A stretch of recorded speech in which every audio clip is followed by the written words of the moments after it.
Dengan penuh ucapan syukur pagi ini kami menghampiri tahta-Mu yang kudus. Terima kasih untuk kesempatan indah yang Tuhan berikan kepada kami dari hari lepas hari, sehingga pada saat ini kami dapat kembali datang beribadah, memuji dan meninggikan nama-Mu. Sebentar kami akan mendengarkan firman Tuhan. Sebelumnya kami mengucap syukur dan terimalah ucapan syukur kami kepada-Mu. Dan biarlah firman yang akan kami dengar pada hari ini dapat menjadi berkat di dalam setiap kehidupan kami. Dan jika ada kuasa penguasa roh jahat di udara yang berusaha untuk mengganggu pemberitaan firman, kami tolak, kami patahkan di dalam nama Yeshua HaMashiach. Pergi kau keluar, tinggalkan tempat ini, tinggalkan setiap hati dan pikiran kami. Karena hati dan pikiran kami hanya kami tujukan bagi kebenaran firman saja. Berikan kemampuan kepada kami bukan hanya untuk mendengar firman-Mu saja, melainkan juga melakukannya di dalam kehidupan kami. Terima kasih Bapa, demi nama Adonai Yeshua HaMashiach, kami berdoa dan mengucap syukur. Haleluya, semua yang percaya katakan amin. Shalom Aleichem. Puji Bapak Yahweh, Bapak Ibu saudara sekalian, pada pagi hari ini firman Tuhan nanti akan disampaikan oleh Bapak Wakil Gembala Simeon Sulistyo.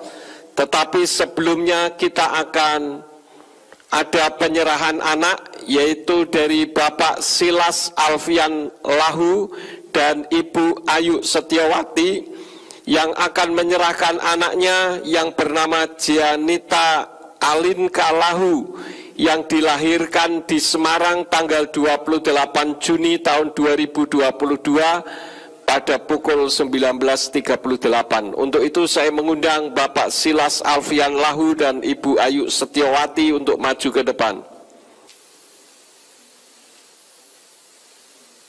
Ya, silakan duduk. Nah, Bapak Ibu saudara sekalian, kita menyaksikan beberapa waktu yang lalu mereka menikah, dan hari ini dengan kebahagiaan dari Bapak Yahweh, mereka menyerahkan anaknya yang bernama Gianita Alinka Lahu. Bapak Ibu saudara sekalian yang kekasih, perlu saya sampaikan bahwa gereja kita tidak ada baptisan kanak-kanak, karena kitab suci mengatakan bahwa baptisan itu merupakan tanda pertobatan, sedangkan kanak-kanak apalagi bayi belum bisa bertobat.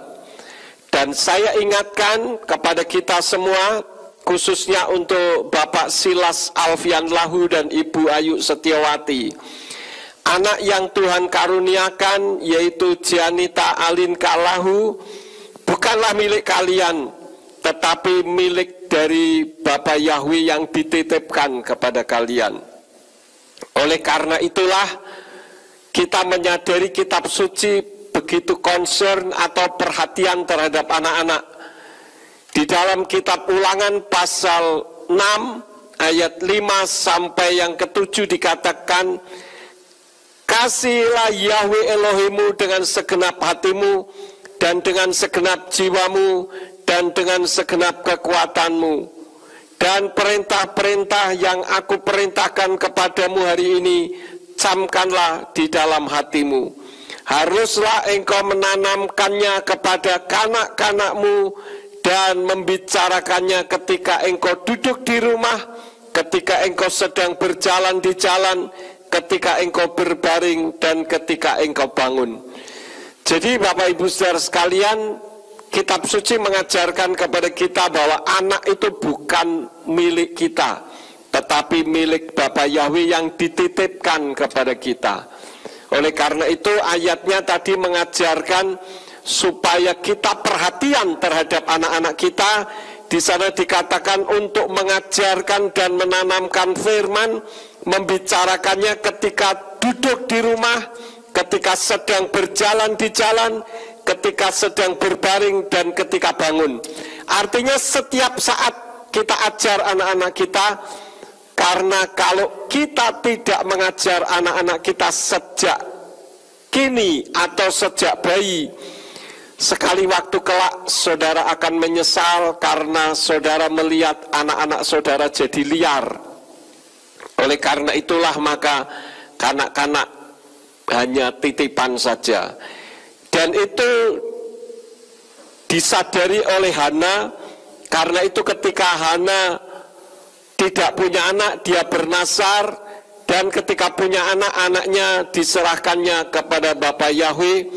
Dan itu tertuang di dalam 1 Samuel 1 ayat 10 sampai 11. Saya loncat ke ayat 27 sampai 28 dari Indonesian Literal Translation yang demikian bunyinya. Dan dia mengalami kepahitan jiwa dan berdoa kepada Yahweh, dan dia menangis terseduh-seduh.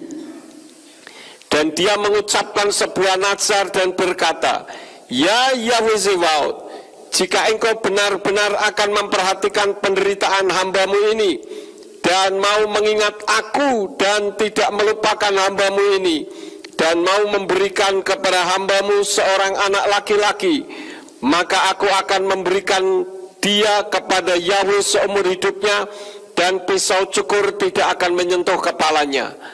Perlu saudara ketahui bahwa bagi orang Ibrani pada zaman dulu, bukan sekarang ya, tetapi pada zaman dulu, kalau seorang perempuan tidak punya anak atau mandul, itu dianggap dikutuk oleh Tuhan. Karena itu ketika dia tidak punya anak, maka Hana ini sampai kepahitan jiwanya. Dikatakan ayat yang ke-10, dan dia mengalami kepahitan jiwa. Tetapi dalam kepahitan jiwa itu, dia tidak putus asa, tetapi dia berdoa kepada Yahweh. Kemudian saya lanjutkan ayat yang ke-27, ketika dia berhadapan dengan Imam Eli. "Aku berdoa untuk mendapatkan anak ini, dan Yahweh telah mengabulkan permohonanku yang telah aku minta darinya bagiku. Dan aku juga telah mempersembahkan dia kepada Yahweh. Dia telah diserahkan kepada Yahweh sepanjang waktu yang akan dia jalani. Dia dipersembahkan kepada Yahweh, dan dia beribadah di sana di hadapan Yahweh."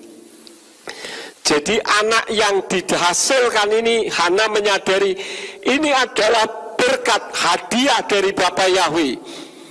Karena itu saya menyadari saya tidak bisa mendidik dengan baik.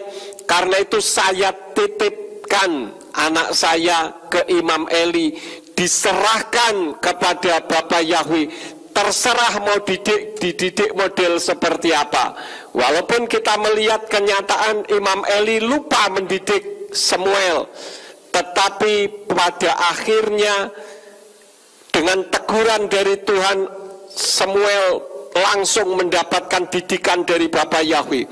Dan hasilnya apa? Dia menjadi seorang nabi, nabi besar. Ya, oleh karena itu saya tahu bahwa Bapak Silas Alfian Lahu dan Ibu Ayu Setiawati, kalian menyadari bahwa anak adalah kasih karunia yang Bapa Yahweh berikan, yaitu anak Janita Alinka Lahu. Dan hari ini kalian menyerahkan kepada Bapa Yahweh seperti Hana. Dan kalau kalian mendidik anakmu menjadi seorang anak yang takut akan Yahweh, buktikan ucapan saya hari ini, maka anak Janita Alinka Lahu akan dipakai Tuhan dengan luar biasa. Karena sekarang Tuhan sedang mencari orang-orang yang takut akan Dia. Oleh karena itu saya mengundang Bapak Ibu Saudara sekalian untuk bisa bangkit berdiri bersama-sama. Saya mengundang Silas dan Ibu Ayu untuk bisa berdiri. Arahkan tangan saudara ke depan.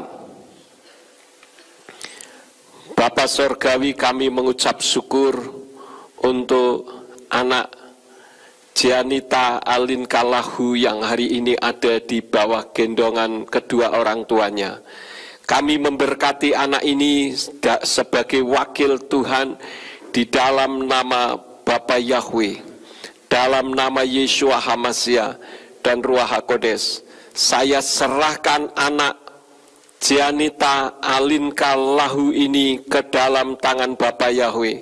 Silakan Bapa engkau memberkati dan engkau sendiri yang mendidik, baik secara langsung maupun melalui kedua orang tuanya, sehingga anak ini kelak dipakai Tuhan dengan luar biasa. Karena itu kami serahkan anak Janita Alinka Lahu di dalam nama Yeshua HaMashiach. Kami berdoa untuk Bapak Silas Alfianus Lahu, engkau memberi hikmat akal budi untuk mendidik anaknya menjadi anak yang takut akan Tuhan. Demikian pula untuk Ibu Ayu Setiawati, engkau memberi hikmat akal budi, dan engkau juga yang akan menolong untuk membuat anak Janita Alinka Lahu ini menjadi seorang anak yang takut akan Tuhan. Terima kasih Bapak. Berkati keluarga ini supaya menjadi keluarga yang berbahagia untuk kemuliaan bagi namamu. Terima kasih Tuhan. Demi nama Adonai Yeshua HaMashiach kami berdoa dan mengucap syukur. Haleluya. Amin. Silakan duduk. Nah, mereka setelah menyerahkan anaknya, mereka akan memberikan korban persembahan kepada Bapa Yahweh seperti yang dilakukan juga oleh Hana. Saya persilahkan untuk bisa menyerahkan, ya, di sana bareng, ya. Inilah mereka mempersembahkan persembahan sebagai ucapan syukur telah menyerahkan anaknya untuk kemuliaan bagi nama Tuhan. Ya, silakan bisa kembali ke tempat duduk, ya. Nah, Bapak Ibu Saudara sekalian, inilah penyerahan anak yang sudah dilakukan dengan sukacita oleh Bapak Silas Alfianus Lahu dan Ibu Ayu Setiawati untuk anaknya Janita Alinka Lahu. Terima kasih, dan sekarang kita akan mendengarkan firman yang akan disampaikan oleh Wakil Gembala Bapak Simeon Sulistyo. Saya persilakan.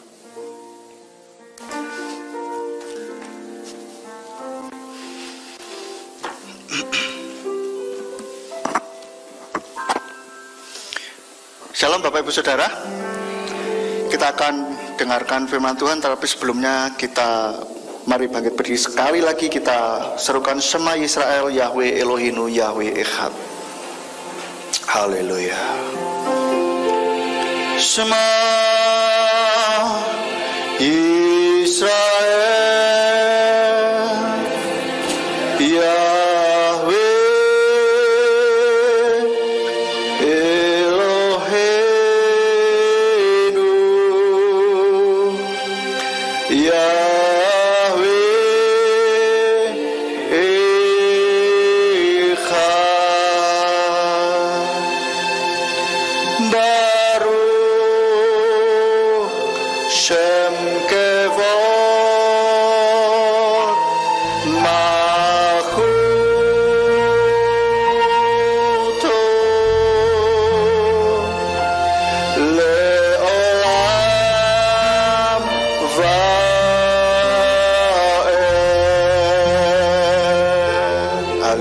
Terima kasih Bapak.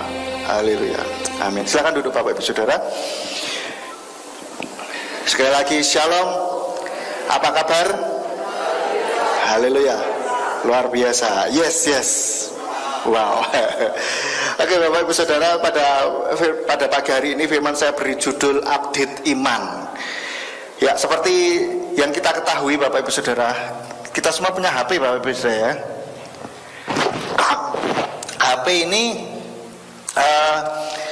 bukan barang mewah lagi sekarang ya kan, semua punya HP, bahkan anak kecil pun sudah punya HP, betul? Dan kalau kita lihat HP yang sekarang kita punya ini saudara, kadang-kala ada aplikasi yang perlu diupdate terus, betul gak? Dikit-dikit diupdate gitu kan, sampai kadang kita bosen itu ngupdate aja gitu kan.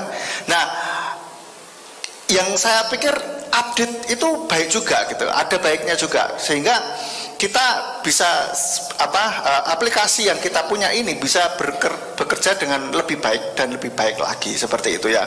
Meskipun akhirnya begitu diupdate makan memori, betul ya, makan memori kadang memori tidak mencukupi, harus dihapus salah satunya. Nah, saya pikir ternyata iman kita juga perlu diupdate Bapak Ibu Saudara. Seperti layaknya aplikasi di HP. Itu iman kita perlu adanya update. Harus diupdate sewaktu-waktu gitu. Nah, maksudnya update iman itu seperti apa? Maksudnya adalah kita harus terus memperbarui pemikiran kita dan juga memperkuat iman kita. Nah, yang dimaksud dengan iman ini kan kepercayaan kita kepada Bapa Yahweh. Nah, di dalam kepercayaan kita kepada Bapa Yahweh ini tidak lepas dari pola pikir kita, cara kita bertindak, begitu kan? Nah, inilah yang perlu kita update terus, saudara, supaya iman kita ini boleh terus berkembang, boleh terus kuat di dalam Tuhan, gitu. Kalau mungkin kalau mobil itu di tune up gitu ya, mobil atau motor itu tune up dulu, servis berkala, saudara, supaya bisa tetap baik, begitu. Nah, kita lihat ayatnya di dalam Roma 12 ayatnya yang kedua. Roma 12 ayat yang kedua dikatakan, dan janganlah menjadi serupa dengan zaman ini, tetapi biarlah kamu diubah oleh pembaruan pikiranmu, agar kamu membuktikan apa itu kehendak Elohim yang baik, yang berkenan, dan yang sempurna. Jadi pikiran kita itu harus terus diperbarui, saudara. Harus terus diupdate gitu, supaya pemikiran kita ini enggak ketinggalan zaman. Kita enggak ngerti hal-hal yang baru, apakah itu berbahaya maupun tidak, begitu. Nah, iman kepercayaan kita ini juga demikian harus terus diupdate, harus terus dikuatkan. Kita harus bukan kadang, sering kali cek diri kita, apakah iman kita ini masih ada di dalam jalan Tuhan ataukah tidak. Iman kita ada peningkatan ataukah malah stagnan gitu. Stagnan ini ya wis gitu-gitu tok gitu, ndak ada perubahan gitu. Ataukah malah menurun gitu. Sebetulnya tidak ada iman yang stagnan. Kalau enggak naik ya turun. Kalau stagnan itu kategorinya menurun, saudara. Sehingga tidak ada kategori stagnan sebetulnya. Yang betul itu naik atau turun gitu, kuat atau lemah, seperti itu. Maka dari itu kita terus cek diri kita, apakah kita akan terus tetap tegak berdiri di dalam jalan Tuhan, ataukah kita sudah mulai goyah? Apakah kita sudah mulai goyang untuk kepercayaan kita kepada Tuhan? Apakah pola pikir kita juga masih tetap sesuai dengan firman Tuhan, ataukah sudah mulai bergeser, sudah mulai melenceng dari firman Tuhan? Nah, kita perlu cek. Nah, ngomong-ngomong update, untuk apa kita update? Yang pertama, seperti di ayat tadi dikatakan, supaya mengerti kehendak Tuhan yang berkenan dan yang sempurna. Jadi kita perlu cek terus diri kita, apakah kita ini masih ada di dalam jalan Tuhan? Apakah kita ini masih memperhatikan apa yang Tuhan mau di dalam hidup kita? Apakah kita sudah mulai, sudahlah, pokoknya rajin ke gereja saja? Ataukah demikian? Ataukah kita tetap berjuang untuk kita tetap melawan segala keinginan daging dan kita berusaha untuk terus ada di dalam kebenaran firman Tuhan? Kita harus terus selalu cek dan recheck, saudara. Dan yang kedua, untuk apa update iman? Yang kedua, supaya bisa mengatasi tantangan kehidupan dan tipu daya muslihat setan. Ingat bahwa iman di dalam perlengkapan senjata Elohim itu diumpamakan sebagai perisai iman. Supaya apa? Perisai iman kita ini boleh terus diperkuat gitu. Kalau iman terus dipakai, iya, bayangkan saja saudara, tameng, pura-puranya ada tameng di sini, perisai. Itu kalau dipakai terus tidak dirawat, lama-lama apa? Sudah pada pesok, ya kan? Terus apa? Mulai tidak pernah dirawat, ya karatan, ya kan?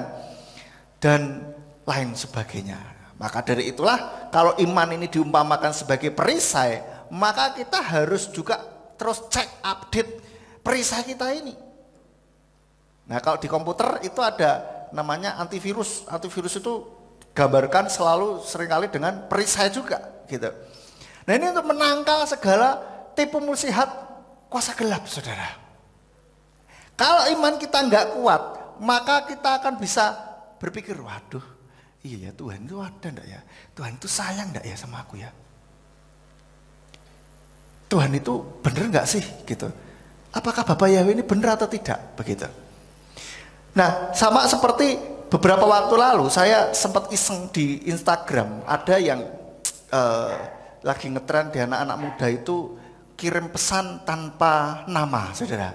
Silahkan kirim pesan tanpa nama. Nah saya itu pertama nggak tertarik gitu kan, ini apaan gitu. Tapi ada beberapa teman saya loh kok pasang ini juga gitu. Kayaknya menarik juga, ini lagi ngetren di anak muda kayaknya ini. Saya iseng, saudara, iseng coba pasang juga. Nah ternyata banyak sekali pertanyaan-pertanyaan. Dan salah satunya yang berkaitan dengan firman Tuhan pada pagi hari ini adalah ada anak yang nggak tahu siapa yang menanyakan begini, saya sudah banyak menabur yang hal-hal yang baik, tetapi kenapa saya menuai hal-hal yang tidak baik? Nah ini dia mulai meragukan, loh kenapa ya Tuhan? Kalau hukum tabur tuai itu ada, firman Tuhan katakan siapa yang menabur dia akan menuai. Lah saya ini sudah menabur yang baik, kenapa saya dapatnya yang tidak baik? Nah ini kalau tidak kita benahi pemahaman ini, ya kan ini ada mulai meragukan, saudara. Kok nggak sesuai dengan tanda kutip teori ya? Kok tidak sesuai dengan firman Tuhan ya? Kenyataannya saya sudah nabur, tapi kenapa saya malah dapatnya yang jelek gitu? Nah ini kalau tidak hati-hati, segala pertanyaan-pertanyaan ini kadang-kala akan membuat iman kita goyah. Kalau tidak ada jawabannya, itu setan lama-lama akan terus menggerogoti pemikiran kita. Jajal, kamu sudah berdoa, kamu rajin ke gereja, ya toh? Kamu sudah melayani, kamu sudah ini, sudah itu, sudah ini, nggak macam-macam. Tetapi kenapa? Hal yang kamu dapat malah begini. Jangan-jangan salah nih firman Tuhan nih. Saudara, itu mulai kalau tidak mendapatkan jawaban yang tepat, itu akan terus muter dan akhirnya mulai meragukan. Terus mulai ada rasa kayak itu sih teori, mungkin itu buat para hamba Tuhan yang ini, tapi saya kayaknya tidak berlaku. Nah itu sudah mulai begitu, saudara, mulai meragukan firman Tuhan. Hati-hati, saudara, itu cara setan. Awalnya memang begitu, membuat kita bertanya-tanya, firman Tuhan mengatakan begini, tetapi kok kenyataannya begitu. Nah maka untungnya anak ini, tidak tahu siapa yang tanya, itu menanyakan hal ini. Maka saya jawab, di dalam hukum tabur tuai itu tidak ada hukumnya menabur langsung menuai, segera menuai, tidak. Tetapi hukum yang pasti adalah siapa yang menabur pasti menuai, cepat atau lambat. Tuhan tidak ngomong menabur segera menuai, tidak. Dalam hukum tabur tuai itu pasti menuai, cuman entah kapan kita nggak ngerti. Yang penting kita harus tetap tegak, kuat di dalam iman. Nah kebetulan kok ketika saya jawabin itu Tuhan ingatkan ada satu ayat gitu. Manakala kita tidak menjadi lemah, maka kita akan menuai apa yang kita tabur itu, saudara. Ya kira-kira bunyi ayat seperti itu, saya lupa ayatnya di mana. Nah itu, saudara. Jadi hal-hal yang seperti ini kadang-kadang ada banyak pertanyaan, hal-hal yang kayaknya kok begini begitu ya. Kalau saudara bingung, tidak tahu jawabannya, jangan dipikir sendiri, saudara. Jangan dipikir sendiri. Mari tanyakan, baik kepada ketua MK, kepada saya boleh, kepada Bapak Gembala boleh. Mari kita menjawab setiap pertanyaan apa yang ada dalam pikiran kita. Karena iman di dalam kekristenan ini tidak seperti di keyakinan yang lain yang tidak boleh berpikir. Justru iman yang ada di dalam kekristenan ini, berpikirlah gitu kan, supaya apa? Kita ngerti bener alasan atau kenapa kita harus melakukan ini, kenapa kok begini, kenapa kok begitu. Dan kalau akal kita tidak nyampe, ya kita punya iman, saudara, kita punya pokoknya kita yakin, percaya saja, pasti suatu saat kita akan mendapatkan jawabannya. Bukan berarti terus kita juga harus bisa menjawab semua. Karena apa? Tuhan dengan segala kekuasaannya yang besar itu, masa kita mau coba memahami dengan otak kita yang hanya tidak lebih dari tempurung kepala kita, saudara. Amin. Kuasa Tuhan yang luar biasa yang tidak bisa dijangkau dengan akal kita, itu luar biasa. Tetapi iman kita tidak boleh asal tidak berpikir. Tidak, iman kita justru harus berpikir. Ya, kalau pikiran kita nggak nyanda, nah kita mulai tundukkan pikiran kita dengan firman Tuhan, di bawah firman Tuhan, sehingga firman Tuhan ini tetap ada pada otoritas, tetapi bukan menumpulkan pikiran kita, bukan, saudara. Beda ya, saudara ya, paham? Saudara bisa menangkap sampai sini? Ada di keyakinan lain yang tidak boleh berpikir. Pokoknya begitu, sudah. Kalau sudah pemimpinnya bilang pokoknya begini, sudah percaya saja. Ya repot. Akhirnya apa? Menumpulkan pikiran sehingga tidak berpikir gitu.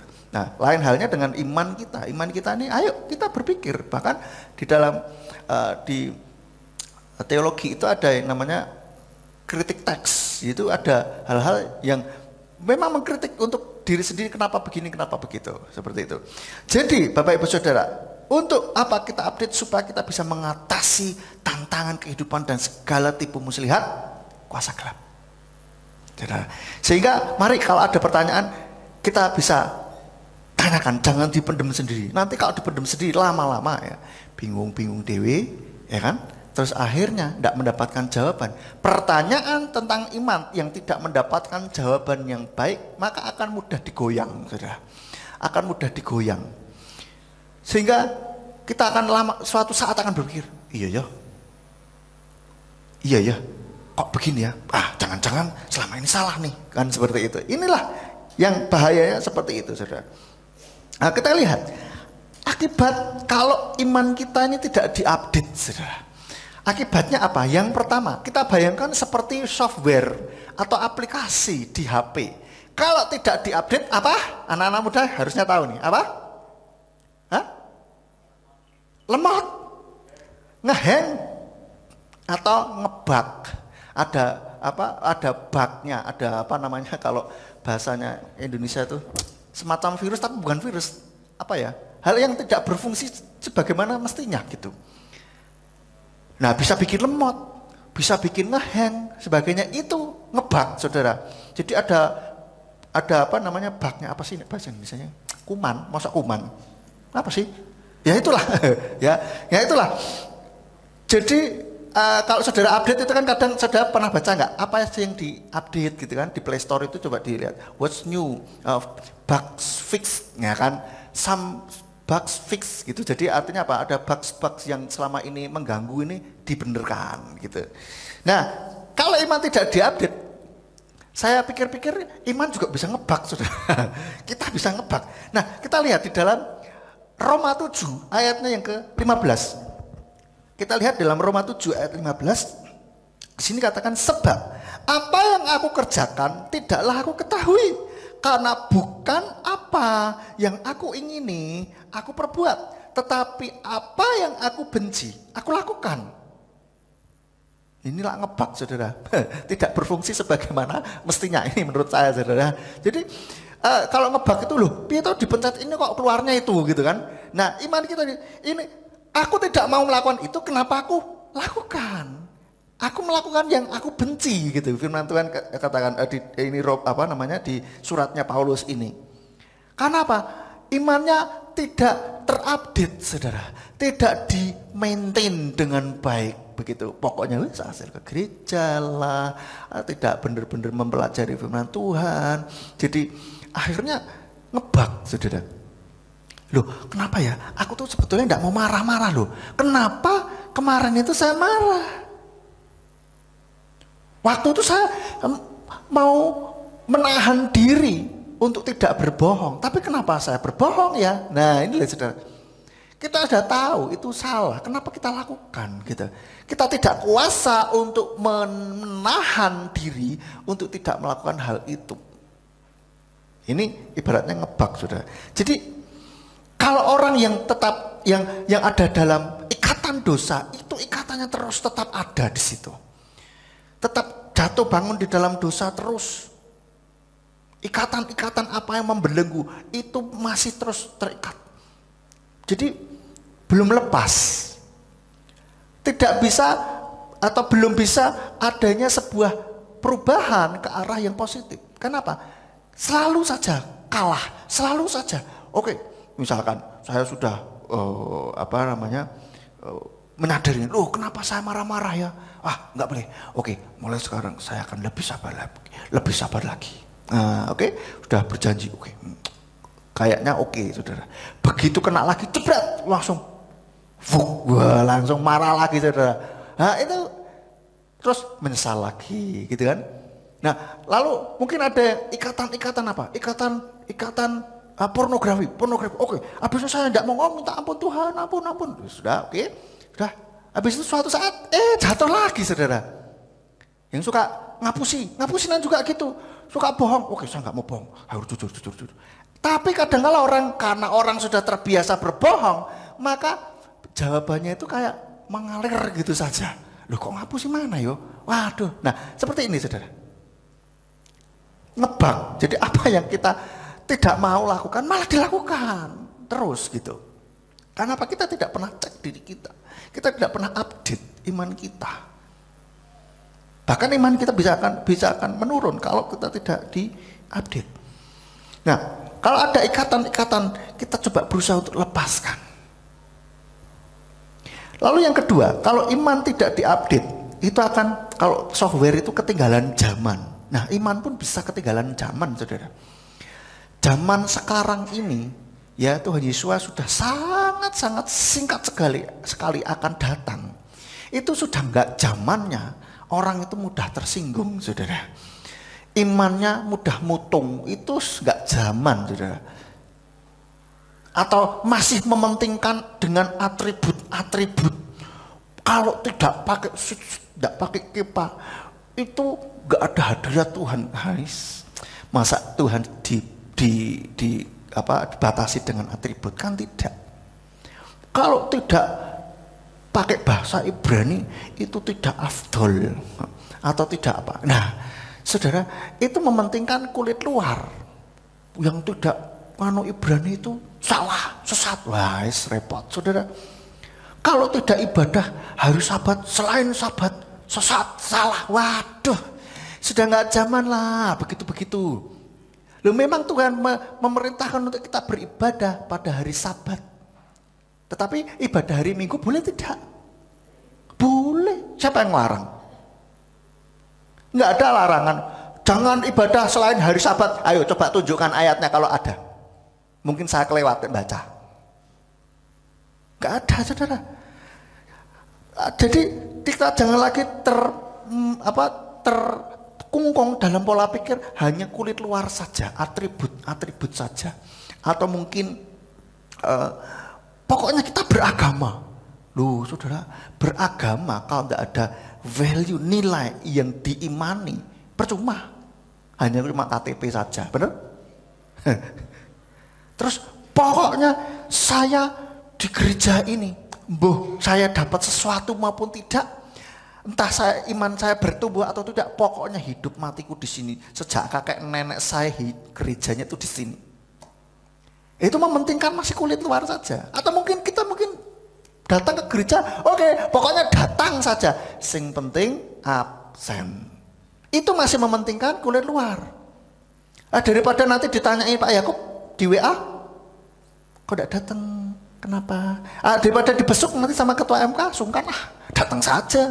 Tetapi ketika datang ke gereja, tubuhnya di sini, pikirannya di sana, di mana nggak tahu. Jadi firman Tuhan disampaikan apapun, ya nggak ngerti. Karena apa? Asik Facebookan, asik WA-an, asik Instagraman, asik TikTokan, saudara. Puji-pujian pun demikian. Wes, lagunya apa? Pokoknya keplok wes gitu kan. Mangap-mangap nggak apa lagunya ya. Nggak lihat LCD, cuma mangap-mangap aja kayak ikan koki, saudara. Itu, saudara. Atau mungkin kita mementingkan hal-hal apa yang pokoknya biar ketok api ya. Yang mementingkan itu. Tetapi bukan berarti kita tidak boleh melakukan hal itu ya saudara ya.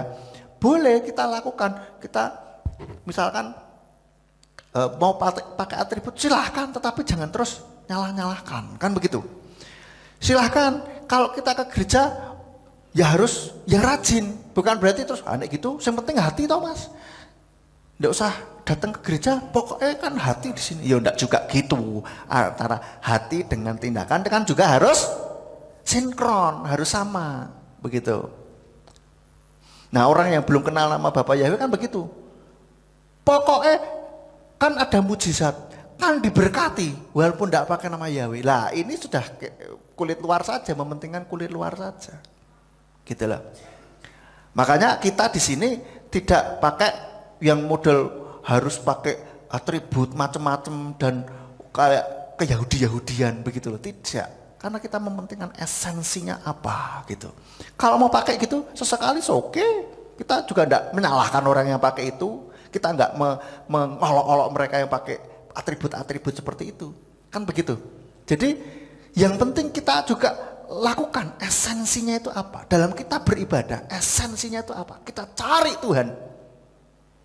Bukan untuk absen saja. Kita ke gereja tidak karena untuk cari teman, cari koneksi bisnis atau apa. Tetapi kita ke gereja karena kita memang cari Tuhan. Kita ke gereja juga bukan karena cari mujizat ataupun cari berkat. Amin. Cari Tuhannya. Cari Tuhannya. Karena dialah Tuhan yang benar, Bapak Yahweh. Nah, kita lihat esensi dalam kita beribadah, kita sungguh-sungguh kita mencari Tuhan dan kita mendengarkan firman Tuhan. Apa yang bisa kita terapkan di dalam hidup kita? Apa yang masih kurang di dalam hidup kita? Kita cek diri kita juga. Sehingga kita boleh semakin hari semakin baik. Oh, ini ada yang kurang. Oh, ini yang harus lakukan. Oh, ini sudah benar. Lanjutkan lebih lagi. Seperti itu. Seperti yang beberapa waktu lalu saya sampaikan firman Tuhan yang berjudul training camp. Jadi kita ibadah datang ke gereja ini, pola pikir kita ini seperti kita datang training, saudara. Seperti padepokan itu kalau orang datang, murid-muridnya datang berguru. Nah itu kita bersama-sama. Ibaratnya seperti itu, ya. Nah, lalu selanjutnya kita lihat di dalam 1 Korintus 9 ayat 26 sampai 27. 1 Korintus pasal yang 9 ayat 26 sampai 27 katakan, jadi aku berlari sedemikian rupa, bukan seperti tanpa tujuan. Aku meninju sedemikian rupa, bukan seperti memukul angin. Namun aku menggembleng tubuhku dan memperhambanya, supaya jangan setelah berkhotbah kepada yang lain, aku sendiri dapat menjadi yang ditolak. Artinya si Rasul Paulus ini tidak asal melayani saja, tidak. Tetapi dia betul-betul dengan tujuan dan sungguh-sungguh. Dia mengarah kemana, dia juga menggembleng dirinya dan dia melatih dirinya supaya dalam berkhotbah itu juga betul-betul jadi berkat. Setelah berkhotbah coba jangan sampai ada yang orang bilang alah ngomong tok. Atau dia yang ditolak oleh Tuhan. Itu ngeri saudara. Kalau seperti itu. Maka kita pun juga harus menggembleng tubuh kita, diri kita, untuk kita bisa terus hidup sesuai dengan kebenaran firman Tuhan. Mengupdate iman kita. Nanti saya kasih tahu caranya untuk update iman itu seperti apa. Kita dalam bergereja, dalam kita mengikut Tuhan, mari jangan hanya sekedar rutinitas saja atau kulit luar saja. Dalam pelayanan pun jangan sampai kulit luar saja, tetapi betul-betul kita bisa imani, hidupi dari dasar hati kita seperti itu, saudara. Dalam kita bersaksi, dalam kita hidup, dalam kita bekerja, belajar, itu pun juga harus dengan sungguh-sungguh, kesungguhan hati. Sehingga seperti Paulus ini, aku berlari sedemikian rupa bukan seperti tanpa tujuan. Aku meninju sedemikian rupa bukan seperti memukul angin. Jadi kehidupannya ini betul-betul disetting, dibuat supaya ada tujuannya. Jadi tidak melakukan hal-hal yang sia-sia. Yang ketiga, apa akibatnya kalau iman ini tidak diupdate? Nah, kualitasnya akan menurun. Kualitasnya menurun. Wah, enggak mas, saya stagnan ya segitu-gitu tok gitu. Nah, itu stagnan itu ya menurun gitu, saudara. Harusnya iman kita terus kuat dan terus kuat dan terus kuat. Semakin memahami, semakin ngerti Tuhan, semakin mencintai Tuhan. Seperti kita semakin memahami apa yang Tuhan mau dalam hidup kita. Memang ya, itu harus terus bertahap, saudara. Tidak bisa langsung, oh ya saya ngerti. No. Itu bertahap terus. Kita sama-sama belajar, termasuk yang ngomong ini masih terus belajar bahwa apa sih kehendak Tuhan, apa sih masih kurang, apa sih yang sudah baik dan harus ditingkatkan. Terus seperti itu. Kenapa? Saudara, kalau kita tidak update iman, kita akan menjadi yang terkemudian. Firman Tuhan katakan yang terdahulu akan bisa menjadi yang terkemudian. Yang terkemudian akan menjadi yang terdahulu. Artinya apa? Kita bisa kalah dengan orang-orang yang baru saja bertobat terima Bapa Yahweh. Imannya yang baru lahir, baru begitu kan? Kita imannya bisa kalah dengan mereka. Kalah kuat maksudnya. Kalau iman kita tidak kita update terus, saudara. Kita lihat ayatnya di dalam Lukas 13. Lukas 13 ayatnya yang ke-30. Lukas 13 ayat 30 katakan, dan lihatlah mereka yang terakhir yang akan menjadi yang pertama, dan mereka yang pertama akan menjadi yang terakhir. Jangan sampai kita menggenapi firman ini, bahwa kita yang sudah pertama, bahkan sejak dari kecil dalam kandungan sudah Kristen, sudah kenal Tuhan yang benar, terus kalah dengan orang yang baru-baru saja bertobat. Imannya orang yang baru-baru bertobat itu wah kenceng sekali, wah rajin dan seterusnya, kuat dan tidak mudah goyah, mengalami tantangan berbagai tekanan dan himpitan yang dia alami karena pindah keyakinan, yang dianiaya dan seterusnya. Dia tetap kuat di dalam Tuhan, bahkan menguatkan imannya. Jangan sampai terus kita yang sudah kenal Tuhan dari kecil, bahkan sejak dari dalam kandungan, kena masalah sedikit, rak gereja-gerejonan, enggak ke gereja-gerejaan, enggak Tuhan-Tuhanan lagi. Baru gesekan sama teman sedikit, mutung, enggak ke gereja. Pokoknya kalau dia tidak datang ke rumah saya minta maaf, nehi, sekali-kali saya tidak mau ke gereja lagi. Wah repot, saudara. Atau ada permasalahan yang lain, kita akhirnya akan meragukan Tuhan. Tuhan sakjane, Tuhan itu ada enggak sih? Sebetulnya Tuhan itu dengar enggak sih doa saya? Saya loh sudah berdoa setahun, 2 tahun, 3 tahun, 5 tahun, 10 tahun, tidak ada jawaban. Terus akhirnya kita berpikir, sekali lagi Tuhan tak kasih waktu. Ultimatum Tuhan, gaya Paul. Kalau bulan depan Tuhan, ini tidak ada jawaban, sudah, gak usah ke gereja, tidak usah Tuhan-Tuhanan, saudara. Wah, ini yang rugi siapa? Kita sendiri, saudara. Jangan sampai hal ini terjadi. Ya, gesekan sama teman, terus kita juga mudah terhasut. Mungkin bukan kita yang gesekan, tapi sahabat kita gesekan dengan teman yang lain. Diceritani namanya sahabat kan curhat, bener enggak, saudara? Gue ngerti rak. Wah aku ya ini curhatan. Kamu tahu saya tuh begini-begini, wah terus dia tuh begini-begini, ya toh, wah terus akhirnya, lu ya tah, wah ikut terhasut. Iya memang dia itu gak kena itu. Lah ya gayane tok ae gini dan saudara, malah ditambah-tambahi, saudara. Akhirnya ikut sakit hati, padahal yang bermasalah teman kita, sahabat kita. Kitanya yang ikut sakit hati. Rugi enggak? Rugi. Pengen balas dendam. Wah, jangan balas happy. Yus. Wah, itu saudara, itu yang akan Ibarat mau balas dendam itu ibarat kita minum racun tetapi berharap orang lain yang mati. Bisa? Nggak bisa, nggak ada hukumnya itu. Kita yang minum orang lain mati, nggak bisa. Kita yang minum, kita yang mati. Begitu loh. Nah, pertanyaan ini juga ada yang pernah ditanyakan waktu saya share di Instagram, anonymous messages itu. Ada yang nanya, saya mau balas dendam. Bagaimana ininya? Tapi ya baiknya dia mau berusaha terus melawan keinginan balas dendam ini. Ada nggak ayatnya firman Tuhan? Saya bilang, wah banyak. Jangan balas dendam itu. Suruh mengampuni banyak. Dan bahkan jangan membalas dendam karena pembalasan itu adalah haknya Tuhan. Haknya Tuhan.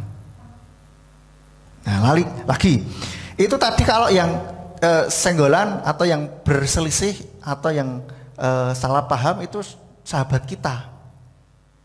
Kita ya mungkin nggak akan mudah terhasut lah ya. Tapi kalau imannya nggak kuat bisa terhasut juga. Nah yang lebih berat lagi adalah kalau yang berselisih itu adalah keluarga kita. Adik kita berselisih dengan temennya, sesama anggota gereja. Adik kita nih, keluarga nih, ya kan, berselisih masalah pribadi. Terus kita dicurhati, kita ikutan terhasut. Ini yang lebih berat daripada yang sahabat, saudara. Ya toh? Ini keluarga ya, Mas. Gak main-main ini. Ya aku kudu bela nih. Aku harus bela nih keluarga. Loh, belain keluarga bukan begitu caranya. Belain keluarga itu kalau ada yang berselisih, kita damaikan. Kenapa sih? Kita apa ya bahasa Jawa? Dirah-rahi, diadem-demi apa sih? Dibujuk supaya bisa mengampuni. Bukannya kita malah tambah ikut marah. Itu kalau Mas dengan yang lain. Nah, yang lebih berat lagi kalau berselisihnya atau ada masalahnya dengan salah pahamnya dengan pelayan mimbar atau pengurus gereja atau bahkan dengan keluarga gembala. Itu tambah lebih sulit lagi. Kadarnya, tingkatnya beda lagi, saudara. Bener? Kadangkala wah, terus jari pelayan mimbar, jari ini katanya sudah melayani Tuhan. Wah, kok begitu? Padahal mungkin salah paham, gitu. Salah paham sendiri. Makanya kalau ada masalah kesalahpahaman, tanyakan baik-baik. Jangan berasumsi, jangan berpendapat tanpa ada konfirmasi, ada bukti atau ada penjelasan seperti itu. Kalau dipikir-pikir sendiri itu bisa salah paham. Nah jangan sampai nih terus ada anggota keluarga yang ini terus kakaknya ikut sakit hati, bapaknya ikut sakit hati, mamanya ikut sakit hati, kakek neneknya ikut sakit hati. Kalau sudah punya anak, anaknya ikut sakit hati. Nah wes, padahal yang bermasalah cuma satu orang. Nah ini bahayanya virus sakit hati ini. Nah kalau kita tidak update iman kita, tidak mengupdate perisai iman kita, itu akan kena virus itu. Iman kita karena tidak kuat. Jadi kita harus update. Nah jangan sampai kita yang terdahulu menjadi yang terkemudian. Dulu nggak bisa berdoa, sekarang pun juga nggak bisa berdoa. Dulu nggak bisa buka Alkitab, sekarang pun nggak bisa buka Alkitab. Mari saudara kita buka dalam kitab Zefanya. Apa? Ada kitab Zefanya ya? Baru denger. Loh piye toh? Mari kita buka kitab Yudas. Yudas nulis kitab ya? Yudas yang mengkhianati Yesus itu. Wah, maaf. Ya, saudara, jangan sampai dulu begitu, sekarang masih begitu, saudara. Makanya mari kita update iman kita. Supaya kita ini tidak menjadi yang terkemudian. Gitu loh saudara. Kita harus terus update bagaimana supaya kita ini bisa, iman kita terus meningkat, terus maju di dalam Bapa Yahweh. Dulu, jangan sampai dulu mudah marah, sekarang pun masih mudah marah, senggol bacok. Wah, kalau di gereja saja, oh haleluya, malaikat. Oh, tapi di sini nggak ada. Ini kan saya contoh, saudara ya, contoh.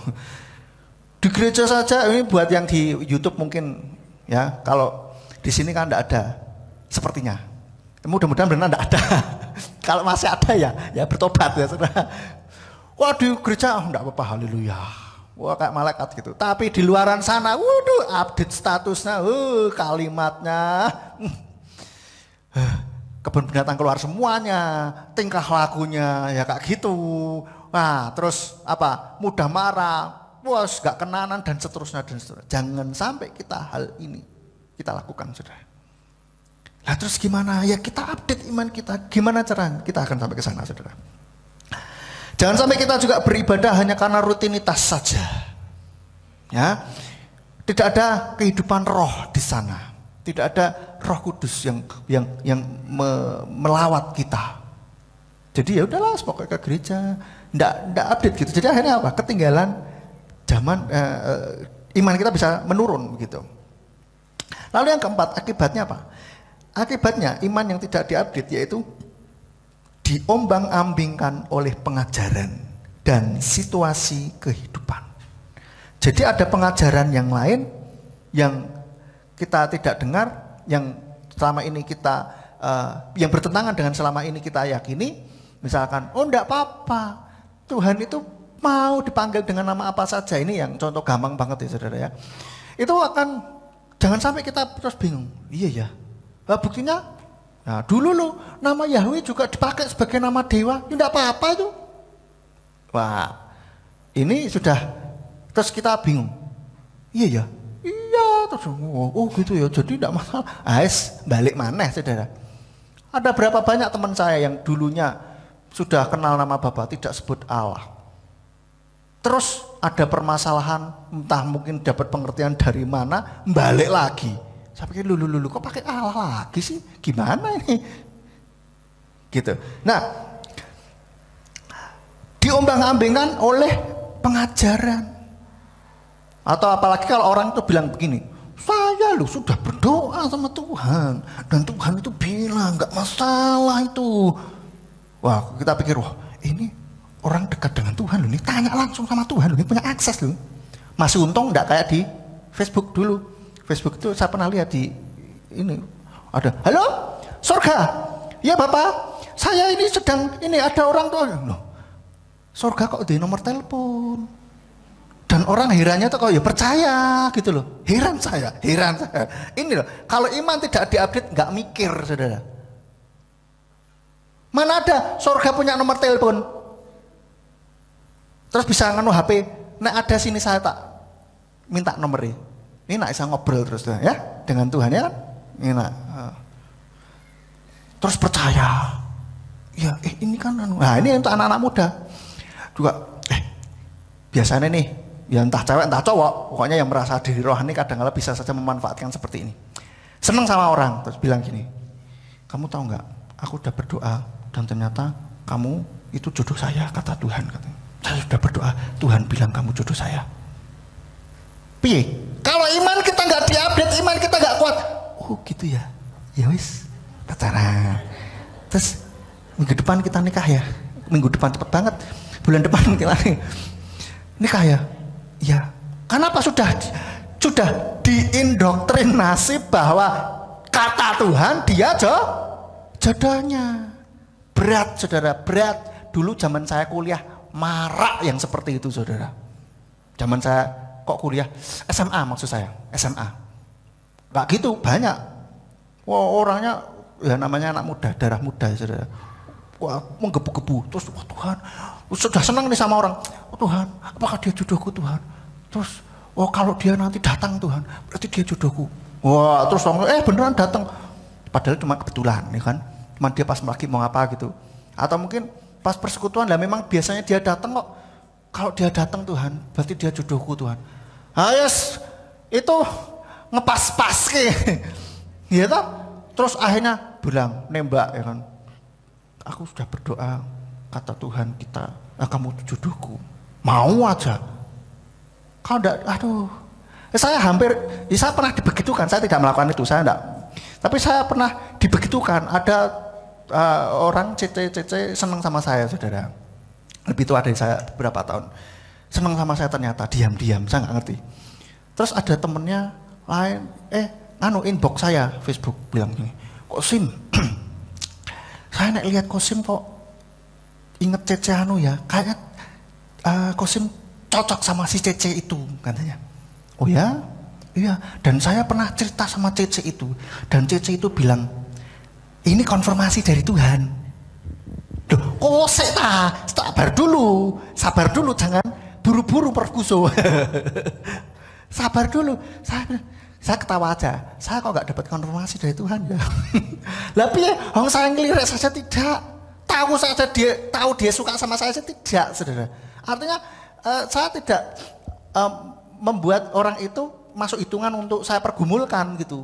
Lah bagaimana itu terus jadi konfirmasi? Kok Tuhan nggak ngomong? Harusnya dalam dua sejoli.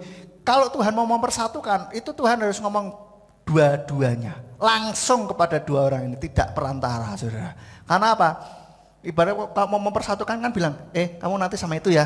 Nah, itu kamu sama itu ya. Kan begitu.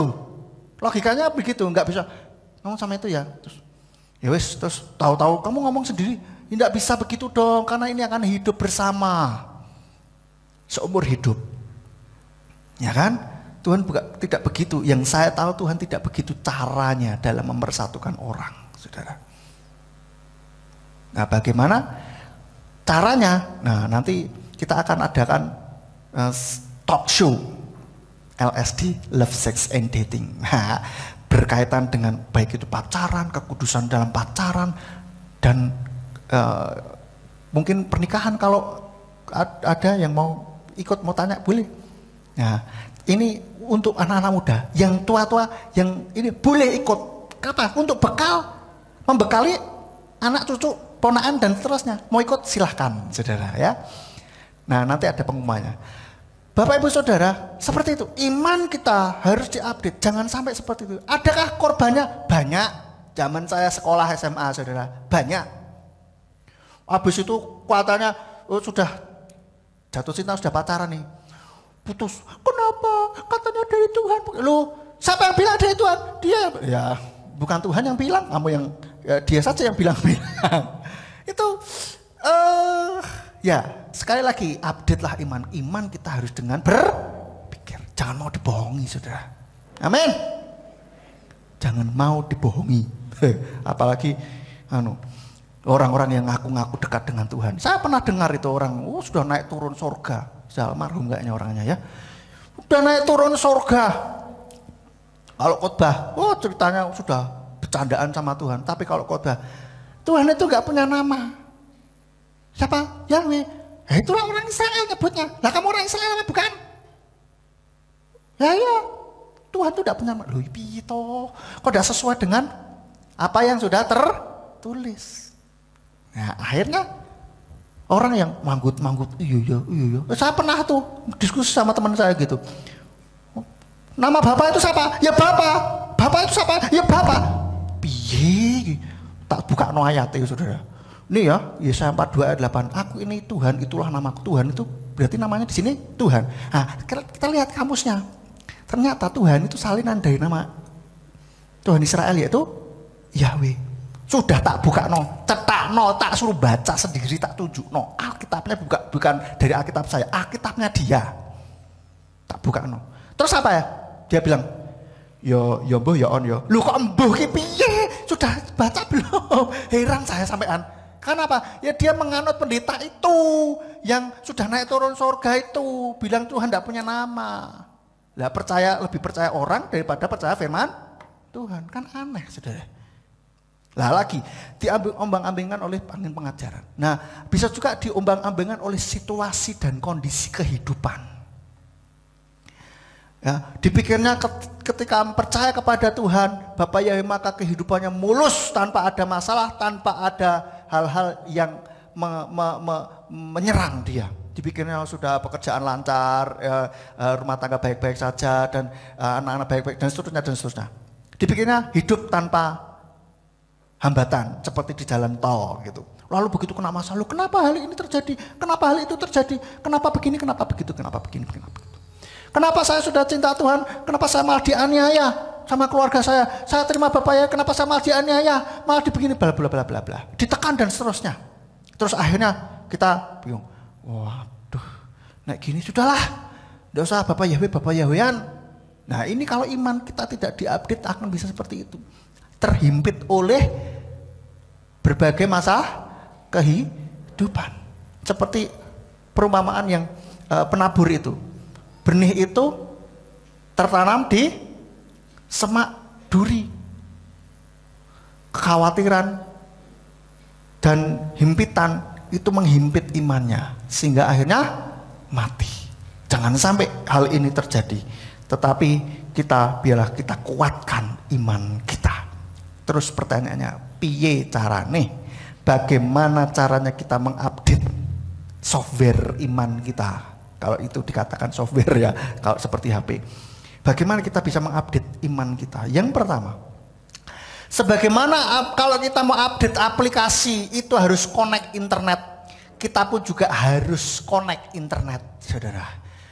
Apa internetnya? Maksudnya kita connect dengan Tuhan. Punyai hubungan dengan Tuhan. Koneksi dengan Tuhan. Kita harus terus berkoneksi, harus terus menjalin hubungan dengan Tuhan. Jangan diputuskan, saudara. Jangan diputuskan, biarlah wifi kita itu terus nyala, tersambung dengan internet, tanda kutip, yaitu Tuhan. Amin. Makanya di dalam hati dan pikiran kita terus berpikir Tuhan, ada Tuhan, ada Tuhan, ada Tuhan, terus begitu. Sehingga dalam kita melakukan apapun kita ingat Tuhan. Kita bekerja ingat Tuhan. Kita sekolah ingat Tuhan. Kita menjalin hubungan dengan orang ingat Tuhan. Seperti itu, kita ingat terus, jadi connect terus dan kita ajaklah komunikasi Tuhan kita ini. Karena Tuhan kita ini hidup, saudara. Amin. Tuhan kita ini hidup, bukan Tuhan yang jauh juga, tetapi Dia sejauh doa. Bagaimana kita doanya? Berdoa kepada Tuhan, ajak ngobrol, sediakan waktu khusus untuk kita bisa berdoa, ngobrol sama Tuhan. Dan sambil melakukan apa, kita bisa berdoa, koneksi dengan Tuhan, memuji Tuhan. Kita ya ngobrol seperti teman. Kita ngobrol dengan teman.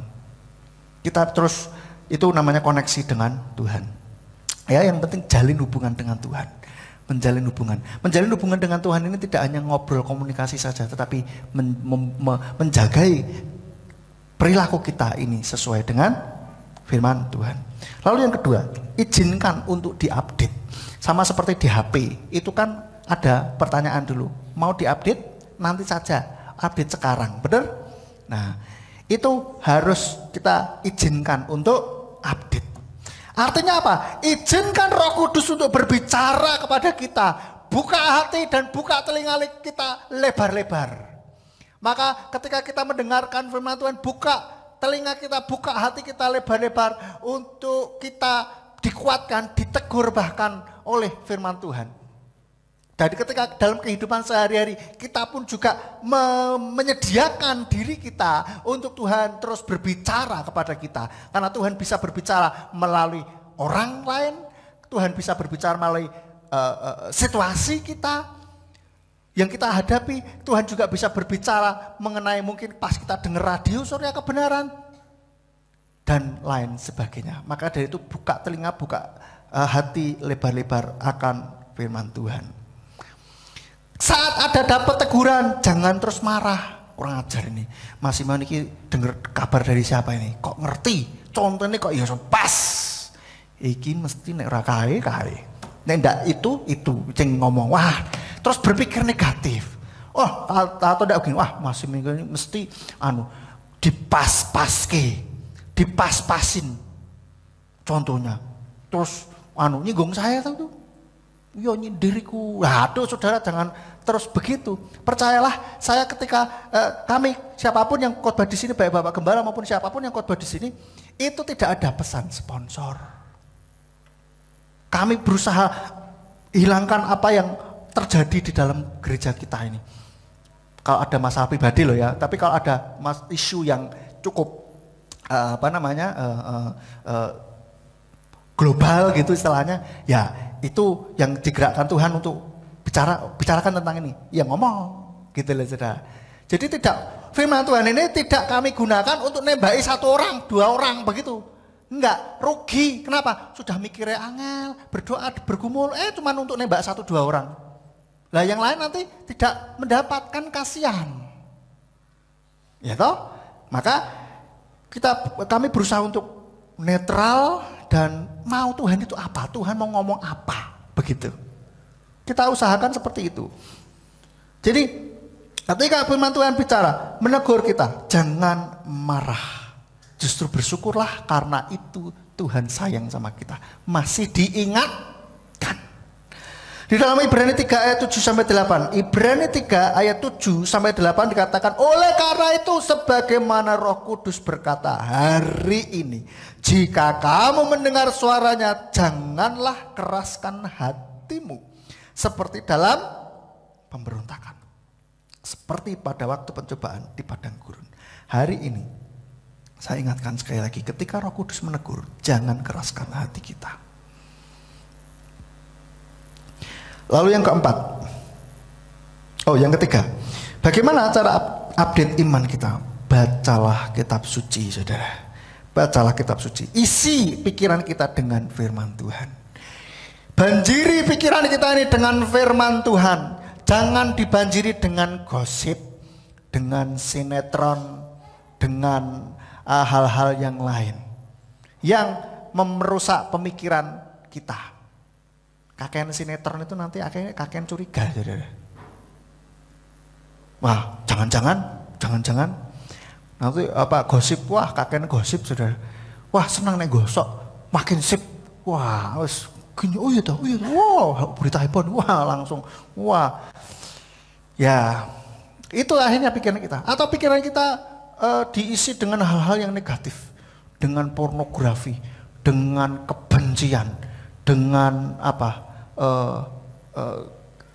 hal-hal yang lain yang tidak sesuai dengan firman Tuhan. Itulah yang akan keluar dari pikiran kita akhirnya seperti itu. Apalagi kita mengisi pikiran kita ini dengan hal-hal yang seperti itu ketika kita mau tidur. Sudah capek nontonnya, nonton pornografi, nontonnya nonton gosip, nontonnya nonton berita-berita kriminal, ya toh? Sudah ngantuk-ngantuk nih, sudah capek mau tidur.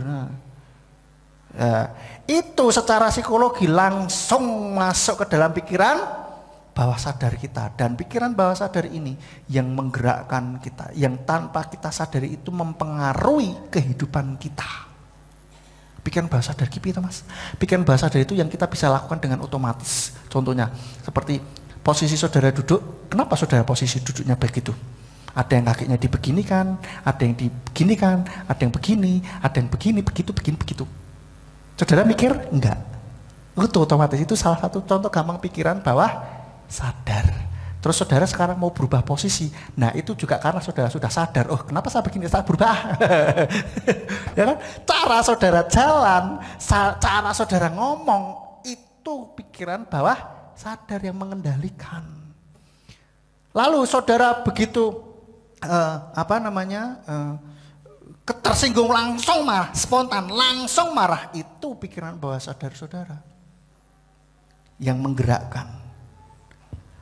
Saudara yang terlalu dipikir diisi porno, maka lihat yang orang pakaian lengkap saja bahkan dikerukupi pun itu bisa pikiran kemana-mana.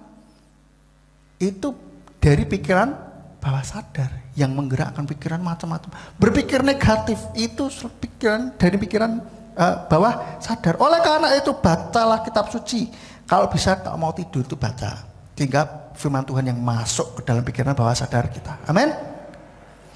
Firman-Nya di dalam Filipi 4 ayat 8 dikatakan, selebihnya hai saudara-saudara, apa saja yang benar, apa saja yang mulia, apa saja yang adil, apa saja yang suci, apa saja yang menyenangkan, dan apa saja yang patut dipuji. Sekiranya ada satu kebajikan dan sekiranya ada satu pujian, pikirkanlah hal-hal itu. Bila kita memikirkan hal-hal ini, saudara, Sehingga kita bisa mendapatkan juga hal-hal yang positif, yang baik juga. Yang sesuai dengan firman Bapa Yahweh. Ya.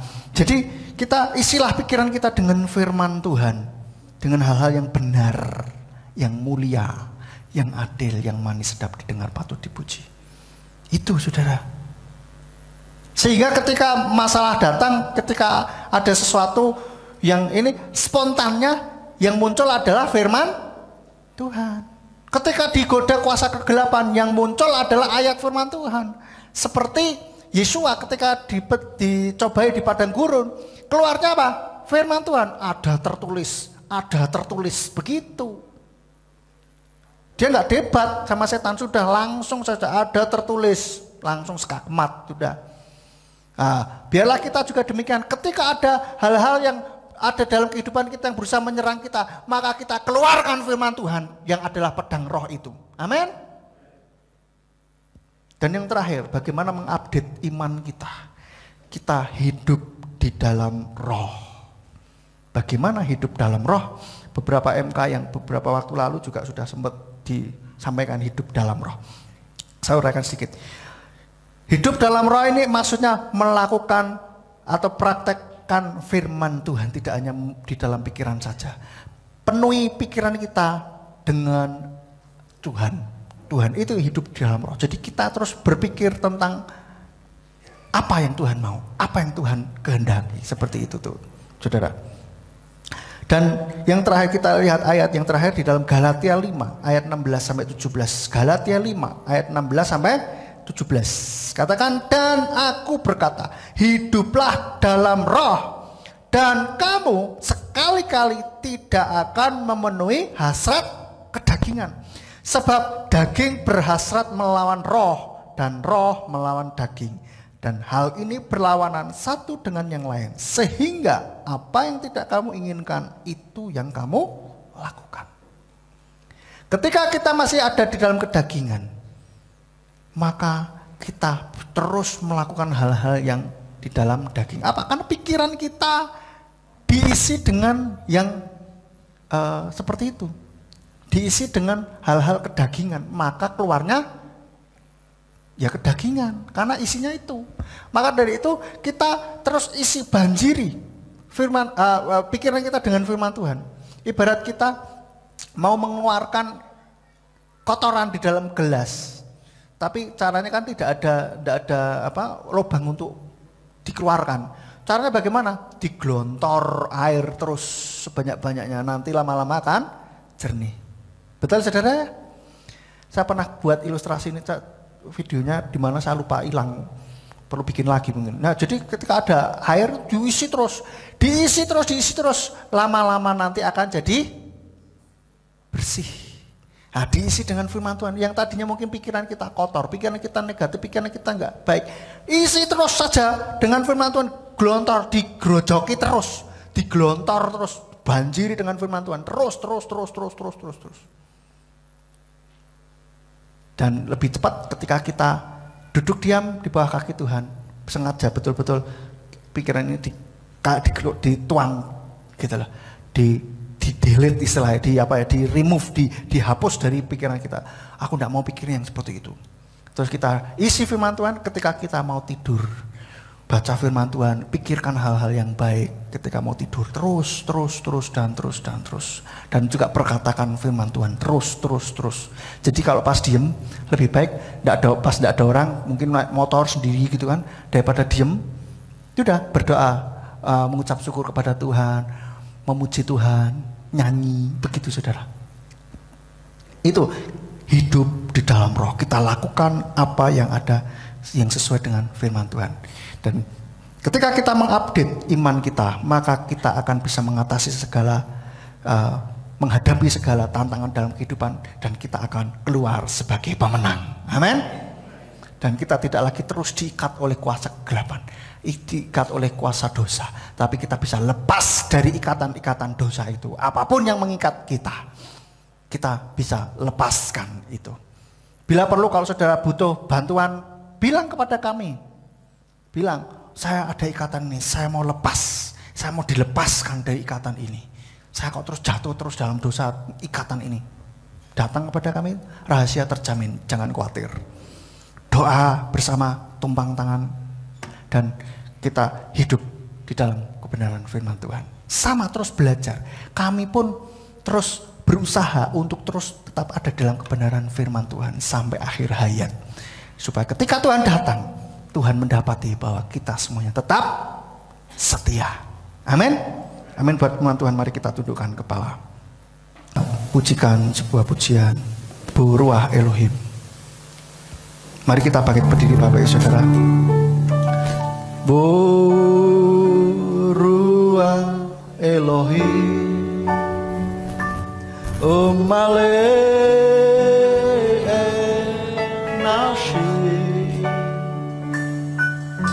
Hadre Kotanuki Eladim, Rabbeka anuka vetsim, anak nu masminim otkalafo barukaba, barukaba, barukaba, Ruah Elohim, barukaba, Baruch haba Ruah Elohim, Ruah Elohim. Dan saya nanti minta untuk Bapak Gembala untuk berdoa bagi kita.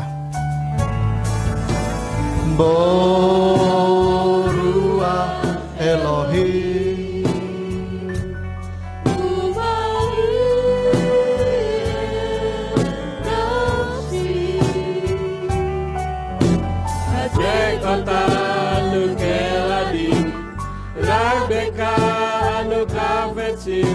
anak nu masminim otkalamu, Baruch haba, Baruch haba, Ruah Elohim, Baruch haba, Baruch haba,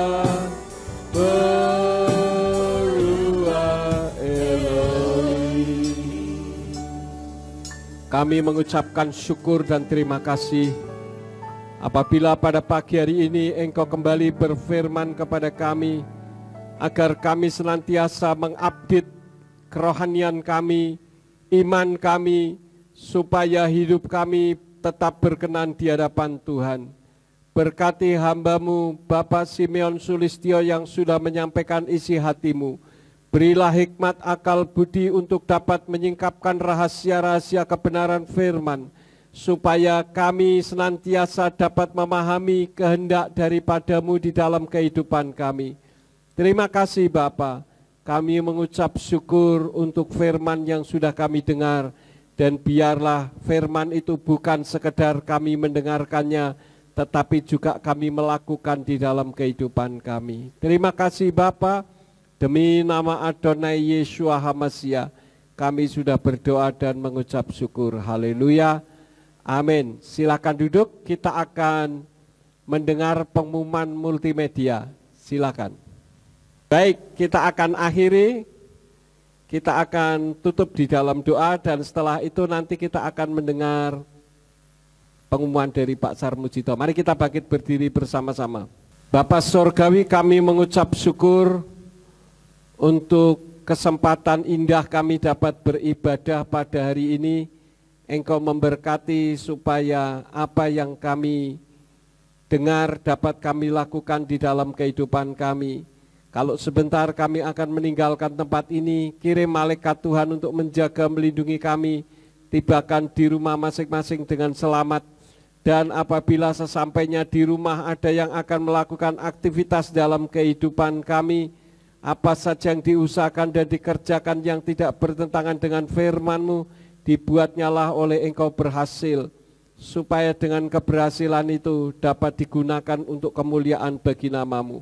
Berkati semua yang sudah ambil bagian di dalam pelayanan pada saat ini, Engkau pakai semakin hari semakin heran.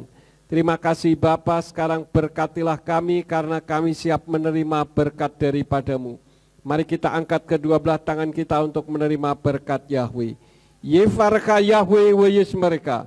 Yahweh memberkati engkau dan memelihara engkau.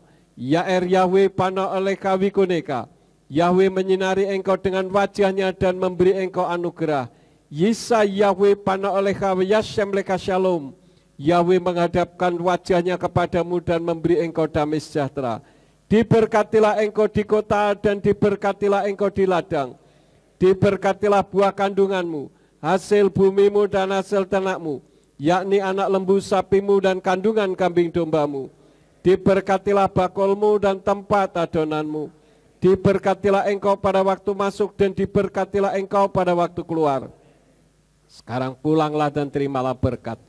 Kasih Bapa Yahweh Sang Pencipta, kasih karunia Adonai Yeshua HaMashiach Sang Pembeli Jiwa, dan Ruach HaKodes menyertai saudara sekalian sampai Maranatha. Adonai Yeshua HaMashiach datang kembali untuk yang kedua kali dan mengangkat kita semua. Haleluya. Abi Soda